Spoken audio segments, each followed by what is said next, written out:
xibaar yu wér te wóor ca tàng-tàng ba abonnez-vous pour ngeen di mën di jot suñuy vidéo. jërë ngeen jëf ci ànd gi ak ñun ci chaîne bi di Buzz 221 HD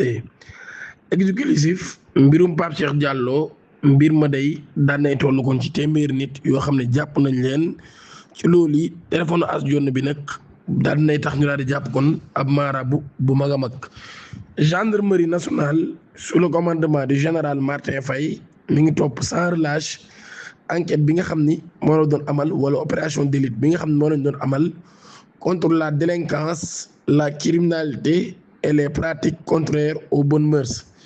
au Sénégal. ci dynamique boobee day la brigade de recherche di Kër Massar daan nay arrêté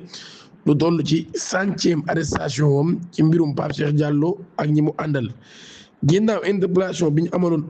altine bi passé ci silis bii di Doudou Ndiaye ñu jàpp ni moom mii dafa nekkoon en couple ak Asdione ay gendarme yu nekk en civil ci boppam nekkoon ci ab véhicule banalisé daan nañu teg loxo en 48 heures ci cinq nouveaux suspects. ci loolu yi day ñetti présumé ama yu centre religieux bii di Asdione daal ci bokk 6 dernières arrestations yi nag daan nañ koy amal à Dakar grâce au résultat de l'exploitation téléphone de Asdione mi nga xam ne jamono jii daan nañ koy yóbbu nungu siin ay réseau yu ñu démasqué par l'expertise numérique. L'entrepreneur Mame Amad Mbaye est tombé en raison de ses présumés ébats sexuels ak centre religieux bii di étudiant bii di Mamadou Lamine Konté ñu jàpp ne dafa nekk en couple avec l'entrepreneur Mbaye moom mi tamit daan nañ koy interpellé par les enquêteurs. La poursuite des investigations daal dañoo interpellé commerçant bii di Assane Niang ñu présenté comme partenaire du chanteur religieux Asdione. Le commerçant Cheikh Mbaye en couple avec l'entrepreneur Mame Amad Mbaye a lui aussi été arrêté. Le 5e suspect répond au nom de Mohamed Al Amin Diop, entretenait une relation amoureuse à la fois avec Asdione